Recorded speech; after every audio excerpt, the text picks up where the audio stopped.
एक बार एक किसान भगवान से बहुत ही नाराज था। किसान बहुत मेहनत करता था और मेहनत से खेत में अनाज उगाता था। उसकी देखभाल करता था, पर अक्सर उसकी फसल खराब हो जाती। कभी सूखा पड़ जाता, कभी बाढ़ आ जाती, कभी तेज धूप, कभी आंधी। कोई न कोई कारण बन ही जाता और उसकी फसल खराब हो जाती। एक दिन किसान ने गुस्से में आसमान की ओर देखकर भगवान से कहा, हे ईश्वर, आपको लोग सर्वज्ञाता मानते हैं कि आप सब जानते हैं, कहते हैं कि आपकी इच्छा के बिना एक पत्ता भी नहीं हिलता। पर मुझे लगता है कि आप छोटी सी छोटी बात भी नहीं जानते। आपको तो ये भी नहीं पता कि खेती कैसे करते हैं।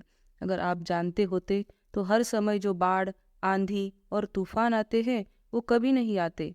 आप नहीं जानते कि कितना नुकसान उठाना पड़ता है हम किसानों को। यदि आप मेरे हाथ में यह शक्ति दे दे कि जैसा मैं चाहूँ वैसा मैं मौसम कर दूँ, फिर आप देखना मैं अन्न के भंडार लगा दूंगा। भगवान किसान के तीखे वाक्य सुनकर मुस्कुरा रहे थे और वह किसान के सामने प्रकट होकर बोले, मैं आज से तुम्हें ये शक्ति देता हूँ कि तुम अपने खेतों पर तुम्हारी जैसी इच्छा हो वैसा मौसम कर दोगे। मैं बिल्कुल भी दखल नहीं दूंगा। तुम्हारी इच्छा से सब कुछ होगा। किसान बहुत खुश हो गया। किसान ने गेहूं की फसल अपने खेतों में बोई। जब उसे लगा कि खेतों को धूप चाहिए तो खेतों को धूप मिले, जब पानी बरसना चाहिए तभी पानी बरसा। आंधी, तूफान, बाढ़ कुछ भी उसने अपने खेतों पर आने नहीं दिया। किसान के खेत में इस वर्ष ऐसी फसल हुई जैसे कभी नहीं हुई थी। हरी भरी लहलहाती फसल, मन ही मन वो बहुत खुश हो गया और सोचने लगा, अब सबूत के साथ दिखाऊंगा भगवान को कि इसे कहते हैं शक्ति का सही उपयोग। मेरी सफलता देखकर उन्हें अपने नियम जरूर बदलने पड़ेंगे। कुछ दिन गुजरे, फसल कटने को तैयार हो गई। किसान बहुत उत्सुकता के साथ फसल को काटने लगा, पर जैसे ही उसकी नज़र गेहूं के बालियों पर गई तो उसे अपना सर पीट लिया और वो रोने चिल्लाने लगा। गेहूं की एक भी बाली के अंदर गेहूं का दाना नहीं था। सारी बालियां अंदर से खाली थी। किसान बहुत दुखी हो गया।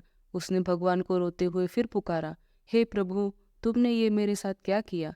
क्या तुमने मुझे कोई सजा दी? भगवान बोले, पुत्र, ये तो होना ही था। तुमने पौधों को संघर्ष करने का मौका ही कहाँ दिया। ना तो तुमने उन्हें आंधियों से जूझने दिया, ना तेज बारिश से सहने दिया, और ना ही तुमने धूप में तपने दिया। एक भी चुनौती का सामना तुम्हें उन्हें नहीं करने दिया। इसलिए सारे पौधे अंदर से खोखले रह गए। जब आंधी, तूफान, तेज बारिश और धूप पड़ती है, तभी ये पौधे अपने अस्तित्व को बचाने के लिए संघर्ष करते हैं। और इसी संघर्ष से एक बल पैदा होता है जिसमें शक्ति होती है, ऊर्जा होती है। और यही ऊर्जा ऊर्जा पूर्ति तेरे गेहूं के दानों की तरह जो नहीं फूटी। तूने उन्हें कठिन परिस्थितियों से गुजरने ही नहीं दिया जहां उनके अस्तित्व का जन्म होता। सारी बालियां इसलिए खाली है, इसमें एक भी गेहूं का दाना इसलिए नहीं है क्योंकि तुमने अपने पौधों को संघर्ष कराया ही नहीं। याद रखिए दोस्तों, सोने में आग में तपने, गलने और हथौड़े से पीटने के बाद ही चमक आती है। यदि हमारे जिंदगी में कोई संघर्ष ही ना हो, कोई चुनौती ही ना हो, तो हम भी गेहूं के बालियों की तरह खोखले रह जाएंगे। कोई अस्तित्व नहीं होगा हमारा। विपरीत परिस्थितियाँ, चुनौतियाँ, समस्याएं हमें और अधिक निखारती है। यदि जीवन में कठिन परिस्थितियाँ और चुनौतियाँ आए तो घबराना मत, बल्कि सामना करना। विश्वास करना कि आप और अधिक निखर जाओगे और अधिक मजबूत बन जाओगे। किसी ने कितना सही कहा है, जिंदगी जीना आसान नहीं होता, बिना संघर्ष के कोई महान नहीं होता। जब तक ना पड़े हथौड़ों की चोट, तब तक पत्थर भी भगवान नहीं होता। दोस्तों, अगर ये कहानी आपको पसंद आई हो तो एक लाइक और सब्सक्राइब ज़रूर करना।